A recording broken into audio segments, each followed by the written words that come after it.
Hello dear friends, आपका स्वागत है आपके YouTube channel logic without logic में। आज की ये क्लास हड़प्पन सिविलाइजेशन यानी जो कि एंशिएंट हिस्ट्री का पार्ट है उस पर डिपेंड है और उसी पर आधारित है। तो आज हम जानेंगे हड़प्पा सभ्यता की पूरी जानकारी इस छोटी सी क्लास में, और यहाँ से कई सारे क्वेश्चन स्थान से रिलेटेड कि कौन सा स्थान कहाँ है और कहाँ से क्या प्राप्त हुआ है, इस तरह से कई सारे क्वेश्चन इस हड़प्पा सभ्यता से बनते हैं। तो आज हम आपके सामने इसी क्लास को डिस्कस करने आए हैं, तो वीडियो को लास्ट तक जरूर देखिएगा। छोटी सी क्लास में आप बहुत सारे क्वेश्चंस के आंसर पा जाएंगे। तो आइए स्टार्ट करते हैं। So let's start without any further delay. सबसे पहले देखिए सिंधु घाटी सभ्यता, इसको हड़प्पा सभ्यता और कांस्य युगीन सभ्यता भी कहा जाता है। अगर हम सबसे पहले हिस्ट्री की बात करें कि जो प्राचीन भारत का इतिहास है, या सिर्फ हम इतिहास की बात करें तो इतिहास अतीत में घटित घटनाओं का एक विवरण है, जिसमें अतीत यानी पास्ट का अध्ययन किया जाता है। तो इसका ये मतलब नहीं है कि कोई भी घटना अगर अतीत में होती है तो उसको हम इतिहास कह देंगे, नहीं, ऐसा नहीं है। देखिए इतिहास जो है तो उसके लिए हमको सोर्स और इम्पैक्ट की आवश्यकता जरूर होती है। मतलब इतिहास हम उसी को कहते हैं जो हमारा अतीत है, उसके जो स्रोत हैं और जो हमारा उसका प्रभाव है, वो दोनों चीज़ें मिलती हों, प्रभाव और स्रोत, तब हम उसको इतिहास कहेंगे। ऐसा नहीं है कि हमने कल पानी पिया था या कुछ किया था हम इतिहास में शामिल कर लेंगे, ऐसा नहीं होता है। इतिहास जिसका हम अध्ययन करते हैं तो उसमें हम सोर्स और इम्पैक्ट की बात करते हैं। तो चलिए हम स्टार्ट करते हैं। देखिए अगर हम इतिहास की बात करें तो इतिहास का जनक हेरोडोटस को कहा जाता है, ऐसा इसमें लिखा है आपकी स्क्रीन में। अगर हम थोड़ा इसकी डिटेल में बात करें तो जो इतिहास का जनक है उस पर थोड़ा सा मतभेद, मतलब कि कुछ विद्वान भारतीय इतिहास का पिता मेगास्थनीज को कहते हैं, जबकि कुछ कल्हड़ को कहते हैं। ऐसा कहा गया है कि जो इतिहास का जनक है वो हेरोडोटस है। हेरोडोटस ने हिस्ट्री का पुस्तक आयनिक भाषा यानी ग्रीक भाषा में लिखी थी, और हिस्ट्रिका में क्या देखने को मिलता है तो उसमें युद्ध की चर्चा की गई है और भारत व फारस के बीच व्यापार की चर्चा की गई है। और अगर हम बात करें इंडिया यानी भारत की, जिसका इंग्लिश नाम इंडिया भी है, तो मेगास्थनीज ने सबसे पहले भारत को इंडिया कहा था। मेगास्थनीज ने एक पुस्तक लिखी थी इंडिका। तो देखिए प्रागैतिहासिक काल है। इस काल में मानव किसी भी लिपि और लेखन कला से परिचित नहीं था। इसको हम पाषाण काल या ताम्रकाल भी कहते हैं। तो इसमें कोई भी लिखित साक्ष्य अवेलेबल नहीं है। तो जब लिखित साक्ष्य अवेलेबल नहीं होंगे तो आप पढ़ेंगे क्या? तो इसलिए इसको हम पाषाण काल, ताम्र काल या प्रागैतिहासिक काल भी कहते हैं। और उसके बाद आता है आपका आद्य ऐतिहासिक काल यानी प्रोटो हिस्ट्री। इसमें रिटन एविडेंस तो है बट वो इरेडेबल है, मतलब कि इसमें जो लिपि से परिचित थे लोग लेकिन वो पढ़ी नहीं जा सकती। जो वहाँ से साक्ष्य मिले हैं उनको पढ़ना बहुत मुश्किल है, बहुत मुश्किल क्या, नामुमकिन ही है। तो यहाँ से लिखित प्रमाण मिले हैं लेकिन वो पढ़े नहीं जा सके, तो इसको हम आद्य ऐतिहासिक काल में शामिल करते हैं, जिसमें हड़प्पा सभ्यता या सिंधु सभ्यता का नाम आता है। उसके बाद ऐतिहासिक काल। देखिए ऐतिहासिक काल, जिसको हम हिस्ट्रिकल टाइम पीरियड कहते हैं, उसमें मानव किसी न किसी लिपि से परिचित था और वो पढ़ी भी जा सकती थी।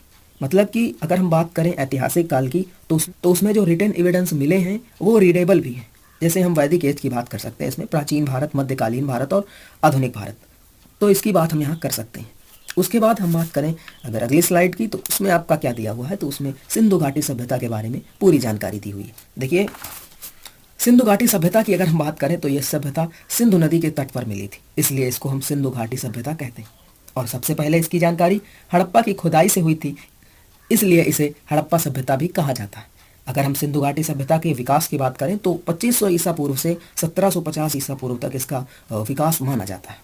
और सिंधु घाटी सभ्यता विश्व की सबसे पहली शहरी सभ्यता थी, मतलब जो अर्बन सिविलाइजेशन थी वो वर्ल्ड की पहली अर्बन सिविलाइजेशन थी सिंधु घाटी सभ्यता यानी इंडस वैली सिविलाइजेशन। चार्ल्स मैसन ने सबसे पहले 1826 में इसकी जानकारी दी थी।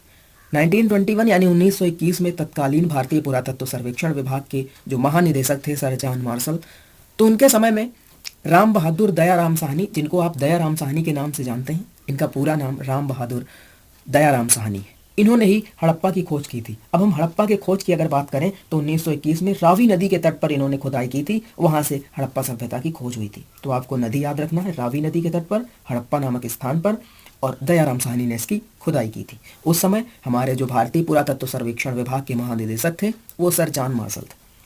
उसके बाद अगर हम बात करें सिंधु सभ्यता के विस्तार की, तो इसकी जो चारों सीमाएं हैं उनकी हम बात करें तो इसकी उत्तरी सीमा मांडा जम्मू तक है। तो इसकी उत्तरी सीमा जम्मू कश्मीर के मांडा तक है, और चलिए पहले पेन सेलेक्ट कर लेते हैं। और इसकी दक्षिणी सीमा दैमाबाद महाराष्ट्र तक है, पूर्वी सीमा की बात करें तो आलमगीरपुर तक है और पश्चिमी सीमा सुतका गेंडोर यानी बलूचिस्तान जो कि पाकिस्तान में है वहां तक है। सिंधु घाटी सभ्यता, यहाँ का जीवन कैसा था, मतलब पहले के जो लोग थे वो कैसे रहा करते थे और वहाँ का समाज कैसा था, इसके बारे में थोड़ा आप इंटरेस्टिंग तरीके से जानने की कोशिश करें।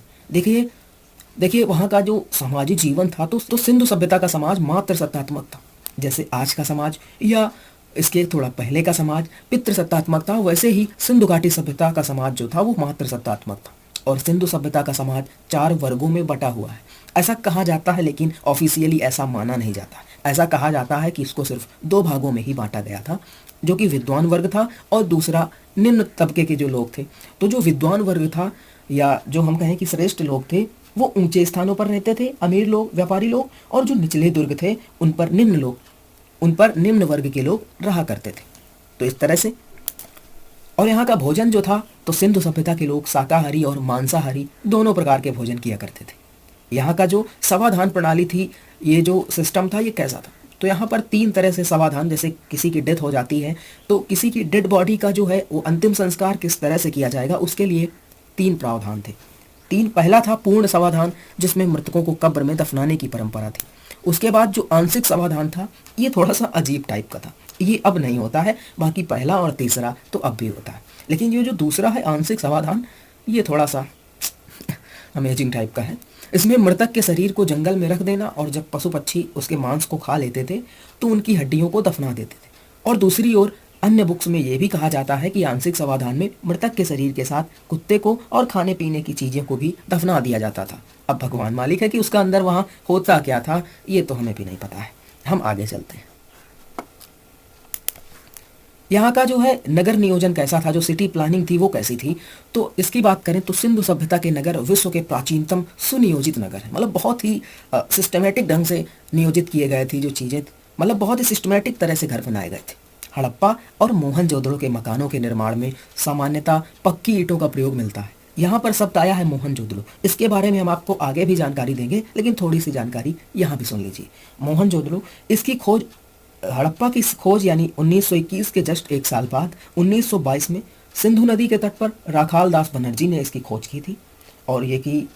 और जो कि सिंधु नदी के तट पर है, ये आपको याद रखना है। 1922 में राखाल दास बनर्जी ने इसकी खुदाई की थी। और मोहनजोदड़ो का अर्थ होता है मृतकों का टीला।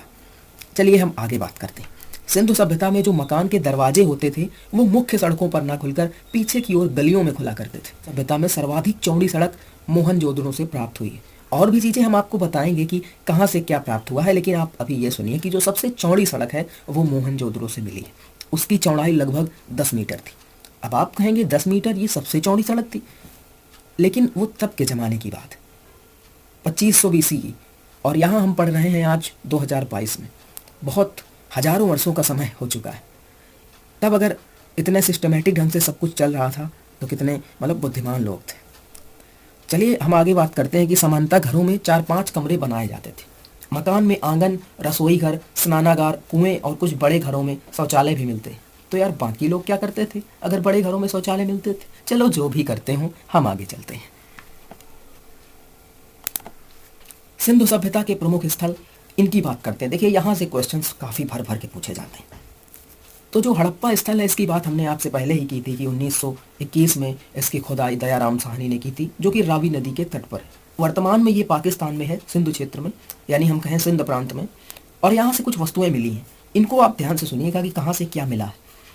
हड़प्पा से श्रमिक आवास मिला है और यहाँ से अन्नागार मिला है, मतलब जहाँ पर अन्न रखा जाता है, अनाज, उसको हम अन्नागार कहते हैं। और लकड़ी का ताबूत मिला है और यहीं से RH-37 कब्रिस्तान भी मिला है। ये आप देख लीजिए, 4 चीज़ें हैं यहाँ से जो मिली हैं। उसके बाद हम अगला स्थान देखते हैं, वो है मोहनजोदड़ो। देखिए मोस्ट इंपॉर्टेंट प्लेस है ये हड़प्पा सभ्यता का, यहाँ से क्वेश्चंस निश्चित ही पूछे जाते हैं। तो मोहनजोदड़ो सभ्यता का उत्खनन यानी इसकी खुदाई 1922 में राखाल दास बनर्जी ने की थी। वर्तमान में ये सिंधु नदी के तट पर पहले भी था। ऐसा नहीं है कि पहले कोई और नदी थी, अब बदल गई है। लेकिन कहने का ये मतलब है कि इस समय भी ये पाकिस्तान के सिंध प्रांत में है। तब तो भारत पाकिस्तान एक ही हुआ करता था, इसलिए कहा गया है कि वर्तमान में ये पाकिस्तान के सिंध प्रांत के लरकाना जिले में है। और मोहनजोदड़ो का अर्थ, जैसा कि मैंने आपको पहले बताया, मृतकों का टीला होता है। यहाँ से भी कुछ वस्तुएं मिली हैं। देखिए यहाँ से पुरोहित का आवास मिला है, पंडित जी जहाँ रहते थे। और यहाँ से भी अन्नागार मिला है, विशाल स्नान गृह मिला है, घर में कुआं मिला है और आदि शिव की मूर्ति मिली है। मतलब पहले भी लोग पूजा पाठ किया करते थे। और यहाँ से कांसे की बनी नर्तकी की मूर्ति भी मिली है। तो कांसे की नर्तकी की मूर्ति कहाँ मिली है? वो मोहनजोदड़ो से मिली है, डांसिंग गर्ल। उसके बाद सबसे चौड़ी सड़क, मैंने आपको अभी बताया था कि 10 मीटर चौड़ी, जिसे सबसे ज़्यादा चौड़ी सड़क होने का दर्जा प्राप्त था, वो सड़क भी यहाँ से मिली है। अगला स्थान अगर हम देखें तो अगला स्थान है चौहुदड़ो।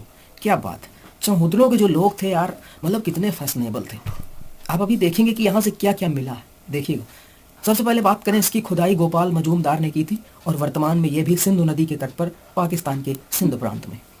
ये एकमात्र ऐसा शहर है जो दुर्ग रहित है। ये पॉइंट आपको सबसे ज़्यादा इंपॉर्टेंट याद रखना है कि ये जो चौहुदड़ो शहर है ये दुर्ग रहित है, मतलब यहाँ पर एक भी किले नहीं है चौहुदड़ो में, और ये औद्योगिक शहर भी है।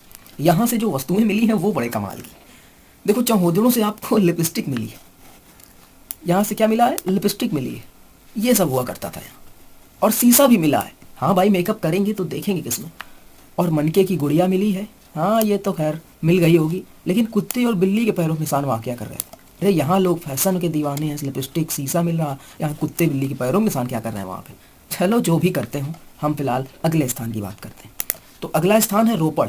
इसकी खुदाई यज्ञदत्त शर्मा ने की थी और ये वर्तमान में पंजाब राज्य में सतलज नदी के किनारे पर स्थित है। यहाँ से कुछ वस्तुएं मिली हैं। यहाँ पर मानव के साथ कुत्ते को दफनाए जाने का प्रमाण मिला है। मैंने आपको आंशिक समाधान की जो बात की थी उसका यहाँ से प्रूफ मिला है रोपड़ से, ये आप याद रखेंगे। और नवपाषाण काल में भी ऐसा 100 बुर्ज होम में मिला था। ये नवपाषाण काल की बात की गई। उसके बाद कालीबंगा, ये भी एक मोस्ट इंपॉर्टेंट प्लेस है। यहाँ से भी क्वेश्चन अधिकतर पूछे जाते हैं। इसकी खुदाई बीके थापड़ और बीबी लाल ने की थी। वर्तमान में ये राजस्थान में है, जो कि घग्गर नदी के किनारे पर है।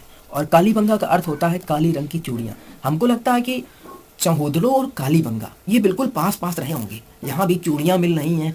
तो भैया ये जो फैशन वाला काम है ये चौहुदड़ो और कालीबंगा से ही हुआ है, आप इसको याद रखिएगा। और कालीबंगा का अर्थ भी है काली रंग की चूड़ियाँ, और यहाँ से चूड़ियाँ मिली भी है। और यहाँ से और क्या मिला है? हल से जुते हुए खेत के निशान मिले हैं, और यहाँ से हल भी मिला है। अरे यार, जहाँ हल मिलेगा वहीं से जुते हुए खेत मिलेंगे। ऐसा तो नहीं है कि हल मिला है कालीबंगा में और जुते हुए स्थान हड़प्पा में मिले हैं। और अलंकृत ईंटें मिली हैं, और यहाँ से वेदिकाएं, 7 अग्नि वेदिकाएं जिनको हम हवन कुंड कहते हैं, वो भी मिली हैं। और चूड़ी की बात तो हमने आपसे पहले भी की। उसके बाद अगला स्थान आता है धौलावीरा, जो कि 2021 में वर्ल्ड हेरिटेज साइट पे शामिल किया गया है, विश्व विरासत स्थलों में शामिल किया गया है धौलावीरा। इसकी खुदाई रविंद्र सिंह बिष्ट ने की थी। यहाँ से जो मिला है वहाँ पे स्टेडियम मिला है। यहाँ के लोग मतलब खेल में काफ़ी रुचि रखते होंगे। चलो जो भी हो, मिले तो पूछना जरूर। और अगला स्थान है सुरकोटा। इसका उत्खनन जगपति जोशी ने करवाया। वर्तमान में यह गुजरात में स्थित। यहाँ से क्या मिला है? घोड़े की हड्डियाँ। अरे यार, यहाँ कुछ नहीं था क्या मिलने के लिए? घोड़े की हड्डियाँ मिली हैं यहाँ से। चलो मिली है तो हम पढ़ लेते हैं, हमको क्या ही मतलब है। लोथल, काफ़ी इंपॉर्टेंट लोथल। और ये 1954 की बात है, यानी 1954 की बात है कि लोथल की खुदाई जब हुई थी, SR राव ने की थी भोगवा नदी के तट पर, अहमदाबाद गुजरात में। लोथल को हड़प्पा सभ्यता का बंदरगाह नगर भी कहा जाता है। ये क्वेश्चन आपको बहुत बार देखने को मिलेगा। यहाँ से सिंधु सभ्यता का बंदरगाह मिला है, और यहाँ घर के दरवाजे सड़कों की ओर मिलते थे। ये एक अपवाद आप समझ सकते हैं, क्योंकि बाकी दरवाजे पीछे गलियों में खुलते थे। और कुछ इंपॉर्टेंट फैक्ट्स हैं, उनकी हम बात करें तो सिंधु सभ्यता को हड़प्पा सभ्यता, कांस्य युगीन सभ्यता और सैंधव सभ्यता भी कहा जाता है। सिंधु सभ्यता की लिपि भाव चित्रात्मक थी, जो कि दाएं से बाईं ओर लिखी जाती थी, जो कि अभी तक पढ़ी नहीं जा सकी। अगला पॉइंट है वो है कि जो सिंधु सभ्यता के लोग थे वो विश्व में कपास के प्रथम उत्पादक थे। इसलिए यूनान ने कपास का नाम सिंडोन रखा था, जिसका अर्थ होता है सैंधव वासियों की उपज। अगला जो पॉइंट है, चौथा पॉइंट, वो ये है कि सिंधु सभ्यता यानी सिंधु घाटी सभ्यता के लोग कृषि और पशुपालन भी करते थे, लेकिन उनका मुख्य व्यवसाय व्यापार था। अगर हम अगले पॉइंट की बात करें तो वो पॉइंट है कि इस सभ्यता के लोग माप तौल से परिचित थे। और हम आपकी जानकारी के लिए बता दें कि माप तौल के लिए दशमलव की पद्धति का प्रयोग करते थे, जिसमें 16 के गुणज में इसका प्रयोग किया जाता था। मतलब दशमलव की जो पद्धति थी उसका प्रयोग 16 के गुणज में होता था। और हम अगली स्लाइड की ओर चलें तो अगली स्लाइड क्या कहती है? और जो सिंधु सभ्यता के लोग हैं ये लोहे से परिचित नहीं थे, ये परिचित थे तांबे से। हड़प्पा में मिट्टी के बर्तनों में सामान्यतः लाल रंग का उपयोग होता था। हड़प्पा सभ्यता के मोहरों में बहुत से जानवरों के चित्र मिले हैं, जहाँ पर शेर के चित्र नहीं मिले हैं। हड़प्पा सभ्यता की मोहरों में सेल खड़ी का इस्तेमाल मुख्य रूप से किया गया। और यहाँ से स्वास्तिक का चिन्ह भी मिला है। और पहले मातृ देवी की पूजा होती थी, पशुपति पूजा, वृक्ष पूजा, सूर्य पूजा भी हुआ करती थी। ये आपकी जानकारी के लिए। अब कुछ प्रीवियस ईयर आपको 10 क्वेश्चंस भी हम आपको करवा देते हैं कि इनको किस तरह से कहा जाता है या किस तरह से क्वेश्चंस पूछे जाते हैं। तो आप कुछ सैम्पल टाइप में ये प्रीवियस ईयर क्वेश्चन भी देख लीजिए। हालांकि इनको हल्के में ना लीजिएगा, क्योंकि ये भी काफ़ी इंपॉर्टेंट क्वेश्चन है और प्रीवियस ईयर है, तो इसका मतलब पूछे भी गए हैं। इतिहास के आरंभिक काल को क्या कहा जाता है? ये क्वेश्चन है आपकी स्क्रीन के ऊपर। तो इसमें आपके सामने 4 विकल्प हैं। तो यहाँ पर जो प्रागैतिहासिक काल के ही 3 भाग दिए हैं, पुरा पाषाण काल, मध्य पाषाण काल और नवपाषाण काल। तो इसका सही आंसर होगा करेक्ट हियर। सिंधु घाटी सभ्यता के निम्नलिखित स्थानों में कौन सा स्थान सिंधु नदी के किनारे था? देखिए, लोथल की बात करें तो ये कहाँ था? कालीबंगा, मोहनजोदड़ो और हड़प्पा। तो कालीबंगा चलिए हम एलिमिनेट करते हैं। लोथल की अभी हमने बात की, ये भोगवा नदी के तट पर है, तो ये आपका ऑप्शन एलिमिनेट हुआ। और उसके बाद कालीबंगा की हमने बात की थी, तो कालीबंगा घग्गर नदी के किनारे है जो कि राजस्थान में है, तो ये भी एलिमिनेट हो गया। और मोहनजोदड़ो की खोज हमने आपको बताया था कि 1922 में सिंधु नदी के तट पर हुई थी, तो option c is correct here. बिल्कुल सही आंसर है मोहनजोदड़ो। और हड़प्पा की तो रावी नदी के तट पर खोज हुई थी, इसलिए ऑप्शन सी बिल्कुल सही है। अगला प्रश्न है कि सिंधु घाटी सभ्यता की लिपि कौन सी है? तो अगर हम इसकी बात करें तो इसको हम वेस्टोफ्रेडन कहते हैं, लेकिन अगर इसमें नहीं दी है तो इसमें हम अज्ञात टिक कर देंगे और उसके बाद हम आगे बढ़ें। मोहनजोदड़ो में अगला जो क्वेश्चन है, चौथा क्वेश्चन, वो है कि मोहनजोदड़ो में सबसे बड़ा भवन कौन सा है? विशाल स्नानागार, धान्यागार या क्या है? तो इसमें जो एक ग्रेनरी मिलती है, जहाँ से हम बात करें अन्नागार की, तो जो धान्यागार, विशाल स्नानागार, स्तंभ, तो धान्यागार है। तो यहाँ पर जो धान्यागार है, जहाँ पर अनाज रखा जाता था, ये मोहनजोदड़ो का सबसे बड़ा भवन कहा जाता है। पांचवा प्रश्न है, सिंधु घाटी के लोगों की एक महत्वपूर्ण रचना किसने की थी? तो वो है नृत्य करती हुई बालिका, डांसिंग गर्ल की हमने आपसे चर्चा की थी, तो यहाँ पर ऑप्शन बी बिल्कुल सही होगा। छठवां प्रश्न है कि कौन सी धातु हड़प्पन सभ्यता में नहीं पाई गई थी? तांबा, सोना, चांदी या लोहा? हमने आपसे बात की थी कि लोहे का प्रयोग यहाँ के लोग नहीं करते थे, आखिर जानते ही नहीं थे, तो प्रयोग कहाँ से करेंगे? सिंधु सभ्यता का बंदरगाह नगर हमने आपसे बात की, लोथल को कहा जाता था। कहा भी था कि ये क्वेश्चन काफी इंपॉर्टेंट है। आठवां क्वेश्चन है कि किस हड़प्पा कालीन नृत्य मुद्रा वाली स्त्री की कांस्य की मूर्ति, यानी जो हड़प्पा काल की जो मूर्ति है डांसिंग गर्ल, वो कहाँ से मिली है? हमने आपको बताया था कि ये मोहनजोदड़ो से मिली, कालीबंगा से तो चूड़ियाँ मिली थी। और नवा प्रश्न है कि सिंधु अर्थव्यवस्था की रीढ़ कौन सी थी? सिंधु अर्थव्यवस्था की रीढ़ कौन सी थी? तो जो कृषि व्यवस्था है, ये सिंधु अर्थव्यवस्था की रीढ़ कही जाती थी। और आखिरी प्रश्न है कि सिंधु घाटी सभ्यता का कौन सा स्थल सिंधु नदी के तट पर नहीं है? मोहनजोदड़ो जो कि सिंधु नदी के तट पर है, और अगर हम रोपड़ की बात करें तो रोपड़ सतलज नदी के तट पर है। चौहुदड़ो और कोटतीजी ये सब सिंधु नदी के तट पर है, तो बिल्कुल सही आंसर होगा बी। इसी के साथ 10 प्रश्न भी हमने आपको करा दिए, और ये एक छोटी सी क्लास थी जिसमें आपने हड़प्पा सभ्यता की पूरी जानकारी कलेक्ट कर ली है और बहुत सारे क्वेश्चन के आंसर आपको मिल गए हैं। मुझे उम्मीद है कि आपको ये क्लास पसंद आई होगी, तो इस वीडियो को लाइक कर दीजिएगा और चैनल को सब्सक्राइब जरूर करिएगा। मिलते हैं एक अगली क्लास में, वो शायद क्लास वैदिक सभ्यता की होगी, और उसमें भी छोटी सी क्लास में पूरी वैदिक सभ्यता को समेटने का प्रयास करेंगे। देखते हैं, तो फिर मिलते हैं अगले वीडियो में, एक अगली नई क्लास में या किसी अन्य इंटरेस्टिंग वीडियो में। तब तक के लिए बने रहिए हमारे साथ और thank you so much. Now